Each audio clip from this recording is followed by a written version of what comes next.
women. Entrare. Bring them on. Julia and Kate, come on. Let's hear about the Electric Palace. Hello. Look at these beamy smiles. Hello. Oh, do you know what? We're loving the theatrical lighting. We're really taking advantage of it, aren't we? Absolutely. Aren't we loving it? Rack's loving it because it didn't have to put the lights up. Yeah. Can I just say something? Go. If you ever need a seat warmer, this seat is really good. Oh, Yeah, I did a special job. You got the Sorry. the right temperature bottom. Yeah. Oh, it's marvellous. I love My that. thermostat was set to high. Women of a certain age, aren't we?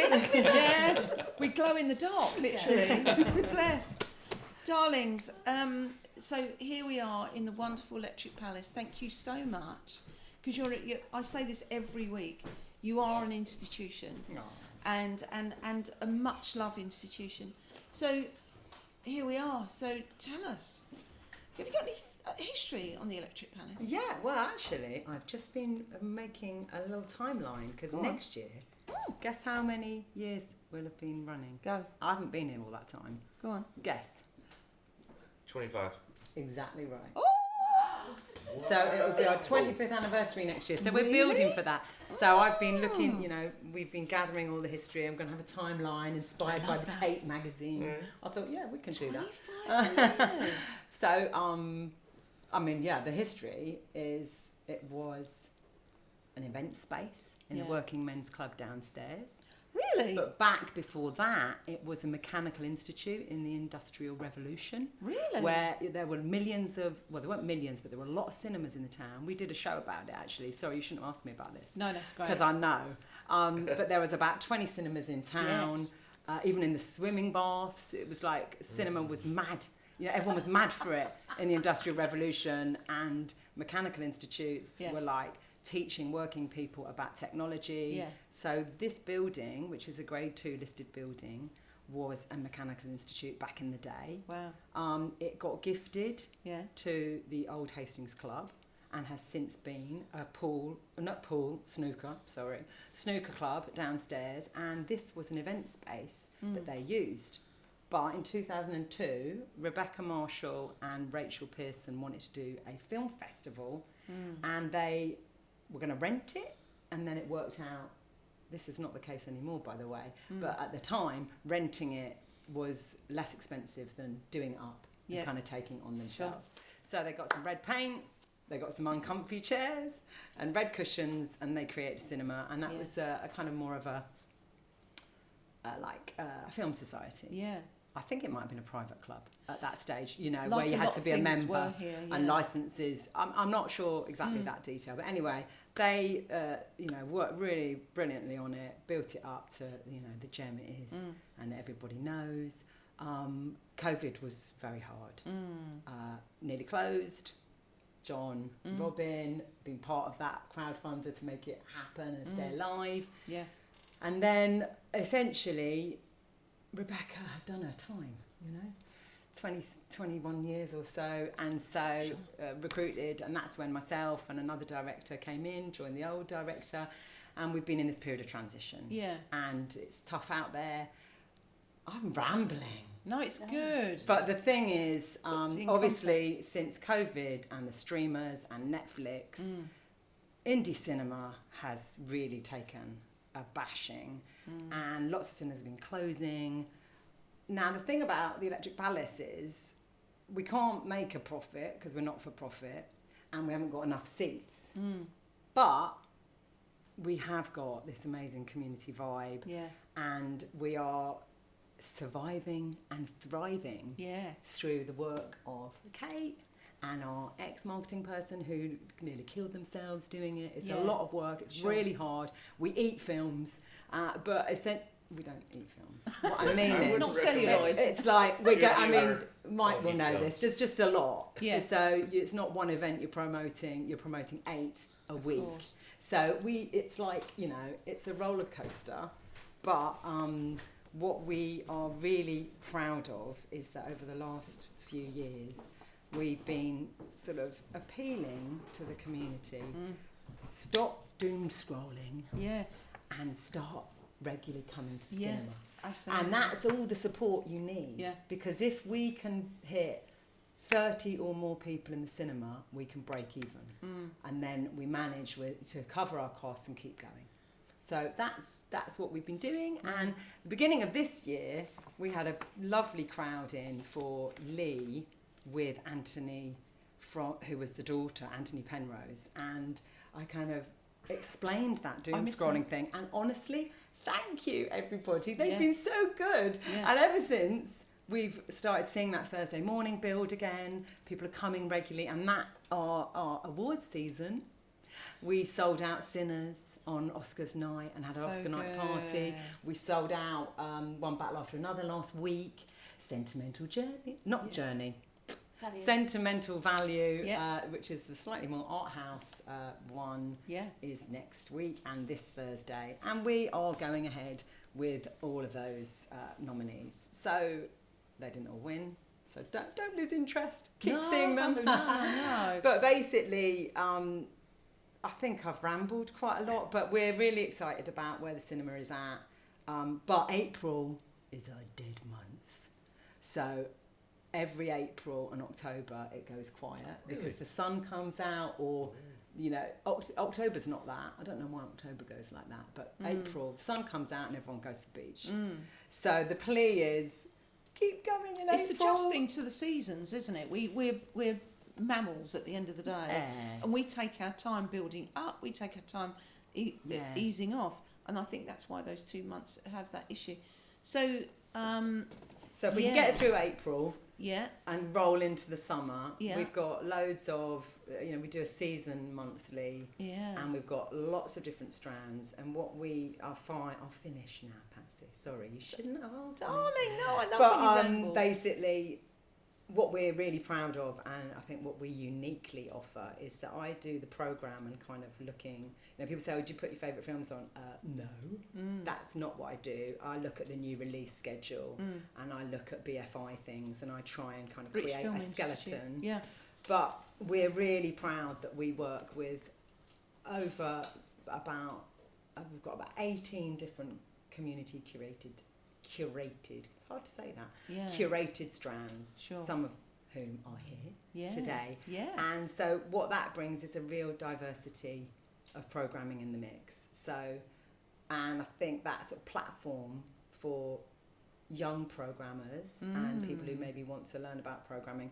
We will offer that opportunity. They get a bit of mentoring from me and then they roll with it. And if they can break even, they can keep going. So it's quite a business model. That's but lovely. We offer that, which I think is quite rare in the land of independent cinema, and probably we can only do that because we're so small. Yeah. Because, and I'll finish on this, the difference between a sellout and a bomb isn't that much. Really? Well, the point being, you've only got 48 seats. Yeah. So our sellout is never going to make us loads. No. Whereas a sellout in an 1,000-seater cinema, you can see the difference there. So the point is, we can take more risks. Whereas other cinemas where they're on date and they've got all the overheads or the staffing, it's harder for them to offer that programming opportunity out. But it doesn't mean it's easy. So there's two things. So you have volunteers. We've got a team of 20 volunteers who do front of house. And then some of them are doing social media behind the scenes and some are co-curating. But we have a small team, paid team of freelancers, each who do about, like 1 shift a week or 2 shifts a week. And that's Kate's in now. Yeah. So and we've got a tech manager. And so we provide work. There's a team of 8 paid staff. Nice. And hopefully we'll keep growing and building on that. I love that. The other thing was young people. Talk to me about the young people. Well, do you want to? No, you talk about it. No, I want you to talk about it. Kate can talk about it. Because we were talking about it before when we were sort of green rooming. Like, it sounds really bougie, doesn't it? But it's important having the young people. We were at the Stables Theatre last week. Yeah. And they talked about all the young techs. And I met some of the young techs on Saturday when I went to see The Unfriend. Well done, Rachel. We'll talk about that in a bit. But it's the space for handing on the baton to the new ones, the young ones, who want to come into a business, a creative business, and the stables is a good one. You guys appear to be a really good one. Talk to me about that. We have young electrics who do programming, and they'll come. Julia works with them, Yeah. and a lot of the cohort, the first lot of cohorts from the young electrics have kind of moved into volunteering, hosting events, programming. Fantastic. We've got 2 young people who are running some of our social media accounts. Yeah. So Letterboxd and TikTok are run by extremely capable and brilliant young people. They know, don't they? They know. They do They know. They look So- at us as we're poring over a phone, staring at Yeah. it in the dark. Yeah, and then And they'll they whip just- out a video in kind of like Yes. 2 seconds flat. Yes, I've just bashed this off on Canva, and you go, Yeah. look at that! It's fantastic. That's, I mean, Kate's been doing great stuff more in the video stuff from at socials, and also Bexhill College are doing our trailers now, which is Yeah, which is brilliant. So That they'll is do trailers. fantastic. Yeah, they'll make trailers. What a for great seasons. collaboration. Yeah. We're going to get them in. Actually, I know the assistant principal, so it's like, let's do it. It's Yeah, really they're very great, and good. it's a way to kind of get some experience of the industry for Yeah. them, and we get great trailers. Yeah. Really good. Yeah, And it's great promo. So Yeah. it kind of works for everybody. I love that. I mean, we're the student cinema of town. We're trying to push that. We go to the freshers and we offer a £6 ticket. So we are actually cheaper than the Odeon. So whenever we go around, it's like, hello, we do a Fright Night, we do Yeah. £6 ticket, and we do a Classic Sunday. So if young people are into film, it's kind of like an education to come Yeah. here, and we lean into that rep and that kind of the history of cinema. Mm. It's really quite a special experience, I think, going to. I mean, I remember as a kid, I used to love going to the cinema. That, you know, a kid of the '90s or whatever. It was like that's where all my mates and I went from 6th grade all the way through. Maybe it stopped in high school, then we started going to parties and shit like that. But I remember the first time I went to like a non-big brand, big room cinema with tables and a chance to have food and drink with the show. So special. And we gotta, you know, it's hard enough keeping any business alive, but especially when you've got all the entertainment, an endless stream of entertainment on your phone. Absolutely. I think that's what Electric Palace is about. It's somewhere like the Scala or Prince Charles Cinema, but Absolutely down here that. on the sea, you know. Niche. So there's a real wide It's boutique. Spread. It is boutique, Yeah. but it also feels like a club, but it feels like a club that's open to everybody. Yeah. You know, and we do, our door is open to, It is. for It anyone is. to walk in. It can seem a little bit intimidating. We've got this like kind of narrow door with a little staircase, but that's quite magical. I as think well. that's really magical. Yeah. I think it's like it's got a kind of a club feel to it, which is Yeah, it's but- really good. Yeah, but definitely that door is Yeah. always open to Yeah. everybody. You know, it might look like it's kind of a little closed private club, but everybody. No, when you get in, it opens I up. mean, you even gave John Knowles a key. I noticed when we walked up, John had a key. Do you just give keys to anybody? No! Don't tell the landlords will have a fit. John is a projectionist. You just said it was open to everyone. I was John needs a key. We hired the Electric Palace for a showing which absolutely made everybody wet their pants in a good way. And it was for Phoenix Nights. We put on Phoenix Nights Nice. Day. So, and it filled up, and people were just, because it's one of those things that people used to watch on the TV. Yes. You could have anything here, really, if you can get hold of the film. Yeah. Well, We do. I mean, Hastings I've got is the something to say about birthplace that. of TV, and Yeah. so we kind of we lean into Yeah. TV Yeah. series and TV. We have a strand called TV Gems, or we'll show old TV Yeah. programs. Stop it. so I mean, I think we're quite like rare in that. Yeah. We do a TV festival. It'll be our 3rd year Wow. in the autumn, Yeah. and exactly that, the John Logie Baird connection and our TV Gems. So hopefully once a month we have a TV. Yeah. So maybe we should do Phoenix Nights. I think we should do one. Yeah. What's Phoenix It's so Nights? much fun. Phoenix Nights is a working men's club, and that gets burnt down, threatened to close down, all these sort of things, and it rises like the phoenix from the ashes. And it's a brilliant thing about northern clubs and how northern clubs always used to be. But it's very good comedy. It's Peter Kay and Paddy McGuinness and all the others. And it's one of the most quoted cult series. And it's not something that could ever go to America. You know, when The Office went to America and they did that, you could never send Phoenix Nights to America. It just wouldn't work. But can you imagine Subtitles. that? With subtitles. But it's very funny. And it was one of those things, you know what, we need to get the Electric Palace and see if we can. And we hired it, and it was wonderful. And I think that's a perfect illustration, is that you're watching it together. With a load of people on a big screen. You've got the sound, you've got the lights, the laughter, the atmosphere, and watching it with watching a film or watching a TV program with other people, and that's what we kind of people that foster. love it. Is that just come out of your living room. We're only down the road. Yeah. Come down here, watch it on the big screen. Watch something you love on the big screen, or something new on the big screen. And that's what TV used to be like. Yeah. Because It's everyone family. would watch it at the same time. They would. And that was when it was a Yeah. moment. So I think, you know, it's like actually people are coming back to the cinema for that feeling, because then it's like a zeitgeist moment, isn't it? Yeah. I Like remember Traitors was. You know, I mean, you know, there's things like that. Could Yeah, lean that's- into that. kind of leaning into it now, isn't it? Yeah. I remember getting back from work and watching Hill Street Blues and all those shows that just had to be seen. Dallas, Dynasty, all of those films that everybody used to like. It's on. Parkinson, all those things that you just had to watch. And we're going to do the Dates me. TV adverts event See, in April. We've got a TV I'm adverts all and over TV that. themes. I'm all because over that is just so I'm all fun. over that. Yeah. So completely. it's big screen but small screen. The whole thing, all small screens. screen on the big screen together. Yeah, communal. Yeah. I love this so much. I love this theatre. It's so good. Ladies, there is something else I want to talk about actually. Beryl Bailey was going to come in and talk today, but sadly she's not well enough to come in.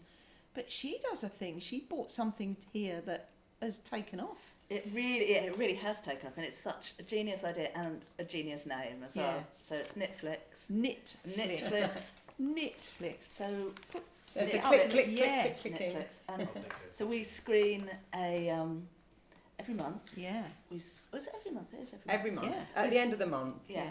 A matinee, 3:00 on last Friday of the month. Yeah. And the lights are up a little bit, so you can knit along. So with people whatever can you're knit or watching, craft, crochet, whatever yeah. they're doing. And but do it in a kind of supportive, chatty, not chatty, but during the film, but after the film. Well, there's a knitting surgery afterwards, hosted Yes. by Flock, Yeah. which is a shop on In King's Road. And Beryl Chris introduces and Harriet, it. And yeah. the first, we'll do like a new release, and then we'll do a fashion-related film. So the one we did was Nettle Dress, which was a winner because Classic everybody Nettle knows Dress. that. But coming up, we've got a film called Yarn, which should be fun. So I love it. it's also supported by Flock. Yeah. Yeah. I hope she's trademarked that. It's because such a good title. It is isn't such a good title. I think that it was absolutely inspired. Gets a load of women in a room, not necessarily all women. I hasten to add, because crafters. because crafters exactly. Because Chris knits at Flock. He had to do it. He's like got a mind like an engineer. So knitting for him is that's it. Yeah, and this Friday there's a Netflix session with I think we're showing Marjorie Prime, Which is a new US independent. Yeah. which is with John Hamm. Yeah. And I love John I Hamm. love John Hamm, and the Netflix films are kind of they're quite kind of not slow moving, but just Yeah. stately, so Yeah. that you're not going to miss anything No. if you drop a stitch. No, but that can be remedied. I mean, women are good at stuff like that, aren't they? Yeah. Fantastic. Is there anything else you'd like to plug while you're here? Well, I think I will just mention, obviously it's a relaxed screening.